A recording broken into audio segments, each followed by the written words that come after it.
आप मानो या ना मानो उससे क्या फर्क पड़ता है, वो तो यमदूत सब मनवा देंगे आपको। सुनने तो डराने के लिए बोला जा रहा है। अरे क्या मिलेगा वेद व्यास जी को डराने से आपको? उनको कौन सा फायदा करना है अपना? आपको डरा कर क्या मिल जाएगा उनको, बताओ आप मुझे। वो तो झोपड़ी में रहते थे, वैसे क्या है झोपड़ी के अंदर, क्या क्या नाम है, तामिस्त्र अंध तामिस्त्र रोरव महारोरव कुंभिपाक काल सूत्र अशित असी पत्रवन सूकर मुख अंधकूप क्रमी भोजन संदर्श तप्त सुरमी व्रज कंटक सालमली। कुत्ते गधे तथा खच्चर पालता है, कुत्तों को तो लेके ऐसे घूमते गले लगा के। ऐसे पुरुष को मृत्यु के समय अपनी तथा अपने परिवार की देहों को त्यागना पड़ता है, परिवार की देहों को त्यागना पड़ता है और अन्य प्राणियों के प्रति की गई हिंसा का कर्मफल ये मिलता है कि वह रोरव नामक नरक में फेंक दिया जाए। तो अन्यों को पीड़ा पहुंचाकर अपने ही शरीर का पालन करता है, उसे दंड स्वरूप महारोरव नामक नरक दिया जाता है। इस नरक में क्रव्याद नामक रूरू पशु उसको काटते हैं और उसका मांस खाते हैं। लोग बड़े, अरे मैं ब्राह्मण कुल में जन्मा हूँ, मैं क्षत्रिय कुल में जन्मा हूँ और मैं स्कूल में जन्मा हूँ और मैं उसमें बड़े गर्व में फूले नहीं समाते और उल्टे सीधे काम करते हैं। ऐसे व्यक्ति मृत्यु के पश्चात कुयोद नामक नरक में फेंक दिए जाते हैं, जहां वे मल, ओ माय गॉड, क्या है, जहां वे मल पीप श्लेष्मा लार अन्य वस्तुओं से पूर्ण समुद्र में रखे जाते हैं। जो शूद्र अपने को नहीं सुधार पाते वे इस सागर में गिरकर घृणित वस्तुओं को खाने के लिए बाध्य किए जाते हैं। उसे पर्यावर्तन नामक नरक में ले जाकर रखा जाता है, जहां उसे वज्र चोंच वाले गिद्ध बगुले कौवे तथा इसी प्रकार के अन्य पक्षी घूरते हैं और सहसा झपट कर तेजी से उसकी आंखें निकाल लेते हैं।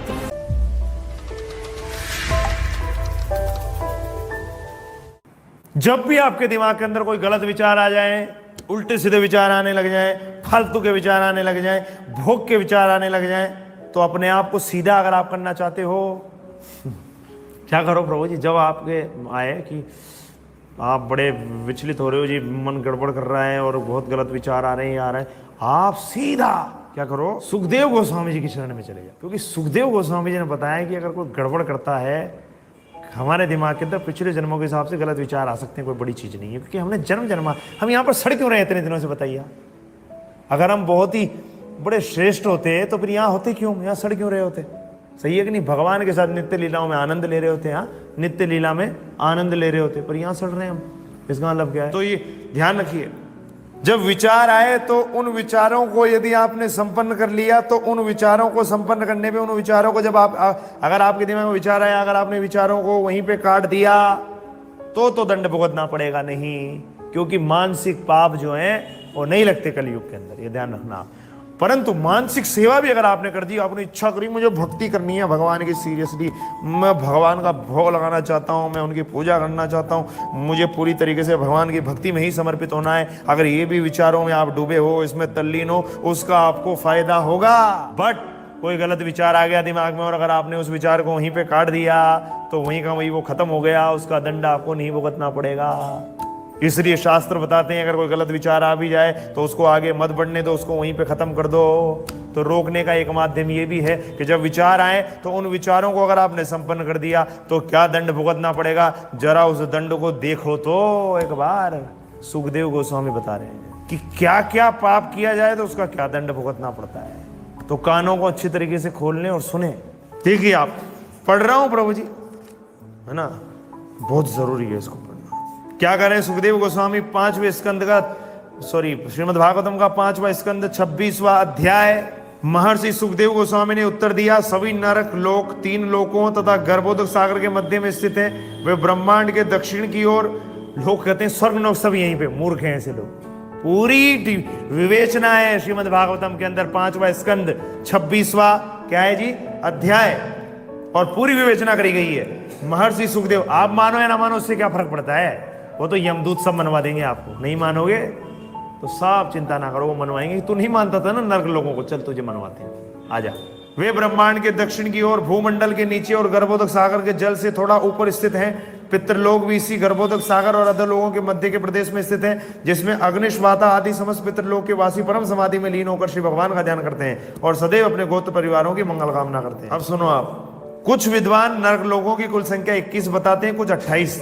हे राजन, मैं क्रमशः उनके नाम, रूप तथा लक्षणों का वर्णन करूंगा। विभिन्न नरकों के नाम ये हैं। पहले तो नाम सुन लो आप, क्या क्या नाम है। तामिस्त्र, अंध तामिस्त्र, रोरव, महारोरव, कुंभीपाक, काल सूत्र, असी पत्रवन, सूकर मुख, अंधकूप, क्रमी भोजन, संदर्श, तप्त सुरमी, व्रज कंटक, सालमली, वेतरणी, पुयोत, प्राणरोध, विषण, लाला, भक्ष, सार, मेयादन, अविची, अयपान, शार, करदम, रक्षो, गण भोजन, शूल, प्रोत, दंद, सुख, अवट निरोधन, पर्यावर्तन, सूचि मुख, ये सभी लोग जीवात्माओं को दंडित करने के लिए हैं। ठीक है जी। गड़बड़ विचार आता है, कुछ लोग कर भी देते हैं, गड़बड़ आई फिर गड़बड़ कर भी देते हैं, क्योंकि कुसंगियों के साथ घूमते हैं ना। भक्तों का संग करने के लिए कुसंगियों का संग करते हैं, और कुसंगी तो गड़बड़ करता ही है, और कुसंगी बात भी ऐसे करता है। किसने देखा ये क्या स्वर्ग नरक सब यही है, मजा कर। ये तो वो क्या बातें करते हैं, ये तो सब जो कम बुद्धि के लोग हैं उनके लिए है कि अपन मजा कर सकें, और बाकी लोग इंद्रिय तृप्ति नहीं करें। सही है ना प्रभु जी? ये है उनका दृष्टिकोण। उनका पूरा ये जो दृष्टिकोण है ना, इस दृष्टिकोण का एक एक पार्ट निकालते हैं यमदूत उनका, कि तेरा दृष्टिकोण था ना, अब देख अब तेरे साथ क्या करते हैं। सुनो आप, और ये और ध्यान रखना, जैसे गुरुजी बताते हैं, ये मसरूर डराने के लिए बोला जा रहा है। अरे क्या मिलेगा वेद व्यासी को डराने से आपको? उनको कौन सा फायदा करना है अपना? आपको डरा कर क्या मिल जाएगा उनको, बताओ आप मुझे। वो तो झोपड़ी में रहते थे वैसे ही, क्या है, झोपड़ी के अंदर, उनको कुछ चाहिए ही नहीं था हमसे। क्यों बेवकूफ बनाएंगे वो हमें? जबरदस्ती। सुखदेव गोस्वामी फालतू की बात करेंगे? बताइए आप मेरे, जिनको ब्रह्मा जी भी सुनते थे जब वो बोलते थे, बताओ आप मेरे को। इसलिए मूर्खता में कुछ नहीं धरा, इसलिए मानो इनको। तो सुनो आप, सुनते जाओ बाबा। हे राजन, जो पुरुष दूसरों की वेद पत्नी, संतान या धन का अपहरण करता है, उसे मृत्यु के समय यमदूत काल के रस्सों में बांधकर तामिस्त्र नामक नरक में डाल देते हैं। कौन से? तामिस्त्र। इस अंधकारपूर्ण लोक में यमदूत पापी पुरुषों को डांटते हैं और प्रताड़ित करते हैं। कुछ लोगों को जरा सा कुछ कह दो, उनका चेहरा ऐसा हो जाता है और बड़ा गुस्सा करते हैं। क्या करते हैं? गुस्सा दिखाते हैं। ऐसे कहाँ जाएंगे? क्योंकि ये जितने भी जो ऐसे होते हैं, ये गुस्सेले तो होते ही हैं सबके, क्योंकि जब भी भोग की इच्छा पूरी नहीं होती तो गुस्सा तो आता ही है। तो इनका पूरा गुस्सा वहां निकाला जाता है। क्या आ रहा है? इस अंधकारपूर्ण लोक में यमदूत पापी पुरुषों को डांटते और प्रताड़ित करते हैं। अब सुनो आप, उसके साथ क्या किया जाता है? उसे भूखा रखा जाता है। क्या किया जाता है? भूखा। मेरे से भूखा नहीं रहा जाता, चिंता ना कर, तुझे भूखा ही रखेंगे। उसे भूखा रखा जाता है, उसे भूखा रखा जाता है, और पीने को पानी भी नहीं दिया जाता है। इस प्रकार यमराज के क्रुद्ध दूत उसे कठोर यातना देते हैं, और वो इस यातना से कभी कभी मूर्छित हो जाता है। और जब मूर्छित हो जाता है फिर उसको उठाते हैं। अबे मूर्छित क्यों? क्या, चलो उठ। फिर क्या आ रहा है? जो व्यक्ति किसी दूसरे व्यक्ति को धोखा देकर उसकी स्त्री तथा संतान को भोगता है, उसको अंदर तामिस्त्र नरक में स्थान मिलता है। वहां पर उसकी स्थिति जड़ से काटे हुए वृक्ष जैसी होती है। अंध तामिस्त्र में पहुंचने के पूर्व ही पापी जीव को अनेक कठिन यातनाएं सहनी पड़ती है। ये यातनाएं इतनी कठिन होती है, इतनी कठोर होती है कि वह बुद्धि तथा दृष्टि दोनों को खो बैठता है। किसको? बुद्धि को भी और दृष्टि को भी। इस कारण से सुधी जन इस नरक को अंध तामिस्त्र कहते हैं। अब सुन लो आप, तीसरा सुन के आप दंग रह जाओगे। सुनो आप, ये तीसरा किसके संदर्भ में आ रहा है? ऐसा व्यक्ति जो अपने शरीर को स्व मान लेता है। क्या है जी? ऐसा व्यक्ति जो अपने शरीर को स्व मान लेता है कि मैं शरीर हूं, और वह अपने शरीर तथा अपनी पत्नी और पुत्रों के पालन के लिए अहर्निश कठोर श्रम करता है, पूरी जिंदगी इसमें निकाल देता है। ऐसा करने से वह अन्य जीवात्माओं के प्रति हिंसा कर सकता है, और बहुतों की हिंसा करता है इसके अंदर।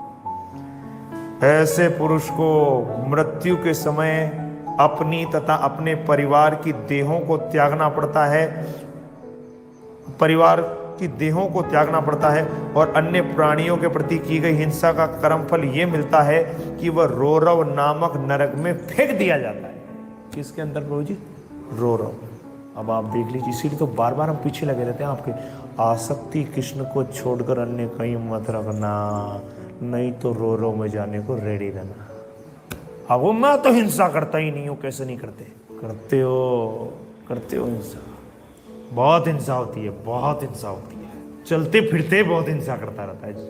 नहीं, जब कमाने के लिए जा रहा है, कहीं भी जा रहा है, कहीं भी कुछ भी कर रहा है, आते जाते बहुत जीव नहीं मरते? बताओ आप मेरे को। ये मत सोचना मैं अहिंसक हूं, मूर्ख लोग सोचते हैं ऐसे। चलते फिरते भी हम क्या कर देते हैं, मार देते हैं जीवों को, श्वास लेते समय मार देते हैं, बहुत पाप होते हैं प्रभु जी। कृष्ण भक्ति नहीं कर रहे तो रेडी रहो जाने के लिए नरक लोगों को। फिर सुनो आप, इस जीवन में ईर्ष्यालु व्यक्ति अनेक जीवात्माओं के प्रति हिंसा करता है, तब मृत्यु के पश्चात यमराज द्वारा नरक ले जाए जाने पर जो जीवात्माएं उनके द्वारा पीड़ित गई थी, वे रूरू नामक पशु के रूप में प्रकट होकर उसे असह्य पीड़ा पहुंचाती हैं। विद्वान लोग इसे ही रोरक नरक कहते हैं। रूरू सर्प से भी अधिक ईर्ष्यालु होता है और संसार में नहीं दिखाई पड़ता है। रूरू सर्प से भी खतरनाक होता है और ये काटता है उसको। फिर सुनो आप, जो व्यक्ति अन्यों को पीड़ा पहुंचाकर अपने ही शरीर का पालन करता है, किसको? अन्यों को पीड़ा पहुंचाकर अपने ही शरीर का पालन करता है, उसे दंड स्वरूप महारोरवक नामक नरक दिया जाता है। इस नरक में क्रव्याद नामक रूरू पशु उसको काटते हैं और उसका मांस खाते हैं। फिर सुनो आप, क्रूर व्यक्ति अपने शरीर के पालन तथा अपने स्वाद की पूर्ति के लिए निरीह जीवित पशु तथा पक्षियों को रांधते हैं। क्या है? जानवर, क्या बोलूं ऐसो को, मतलब जीव जंतुओं को मार के उसी को खा जाते हैं। उनके संदर्भ में क्या कहते हैं शास्त्र? क्रूर व्यक्ति अपने शरीर के पालन तथा अपने स्वाद की पूर्ति के लिए निरीह जीवित पशु तथा पक्षियों को रांधते हैं। ऐसे व्यक्तियों की मनुजात भी भर्त्सना करते हैं। अगले जन्मों में यमदूतों के द्वारा कुंभी पाक नरक में ले जाया जाता है। हमको कौन सा? कुंभी पाक नरक ले जाया जाता है, जहां उन्हें उबलते तेल में, क्या है प्रभु जी? जहां उन्हें उबलते तेल में जहां उन्हें उबलते तेल में भून डालते हैं। उबलते हुए तेल में भुना जाता है उनको। ब्राह्मण हंता को कालसूत्र नामक नरक में रखा जाता है, जिसकी परिधि में 80,000 मील की है। सुनो आप प्रभु जी, इसको सुन के तो आपकी नींद उड़ जाएगी। क्या है? ब्राह्मण हंता को कालसूत्र नामक नरक में रखा जाता है, जिसकी परिधि 80,000 मील की है, जो तांबे से बना है और इस लोक की ताम्र सतह है, और ऊपर से तपते सूर्य द्वारा, नीचे से अग्नि द्वारा। ऊपर से किसके द्वारा? सूर्य के द्वारा, और नीचे से अग्नि के द्वारा तप्त होने से अत्यधिक गर्म रहती है। इस प्रकार ब्राह्मण का वध करने वाला भीतर और बाहर से जलाया जाता है। कहां से? भीतर से भी और बाहर से। भीतर वो भूख प्यास से, क्या है? भीतर कैसे? भूख प्यास से, और बाहर से सूर्य तथा ताम्र की सतह के नीचे अग्नि में जलता रहता है। अथवा कभी लेटता है और कभी बैठता है, कभी खड़ा होता है और कभी इधर उधर दौड़ता है। इस प्रकार वह उतने 1000 वर्षों तक यातना सहता रहता है, जितने कि पशु शरीर में रोमों की संख्या होती है। कितने? पशु के शरीर में जितने रोम होते हैं ना। अब देख लो आप, यू आर रेडी?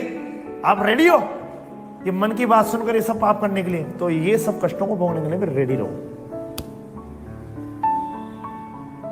सुनो आप, यदि कोई पुरुष किसी प्रकार की आपत्ति न आने पर भी वैदिक पद से हटता है, ये लो जी सुनो, यदि कोई पुरुष किसी प्रकार की आपत्ति न आने पर भी वैदिक पद से हटता है, किससे हटता है? वैदिक पद से। और आज तो सबके सभी हट रहे हैं, पता नहीं कौन से आबे बाबे काबे उनके चक्रों में पड़ जाते हैं।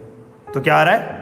तो यमराज के दूत करें, यदि कोई पुरुष किसी प्रकार की आपत्ति न आने पर भी वैदिक पद से हटता है, और यमराज तो क्या करते हैं? तो यमराज के दूत से 80 पत्र वन नरक में ले जाकर कोड़ों से पीटते हैं। जब वह अत्यधिक पीड़ा से इधर उधर दौड़ता है, तो उसे अपने चारों ओर तलवार के समान तीक्ष्ण ताड़ वृक्षों की पत्तियां मिलती है। क्या है? तलवार के समान ताड़ वृक्षों की पत्तियां मिलती हैं। इस प्रकार पूरा शरीर शत विकसित होने से मानने। और सुनिए प्रभु जी, ये दंड किसको मिलता है? बहुत, तभी तो कहते हैं प्रचार करो, न जाने कितने बर्बाद हो जाएंगे। ये किसको दंडित किया जाता है मालूम है आपको? अरे अब मैं क्या करूं, मैं किस प्रकार से बचूं?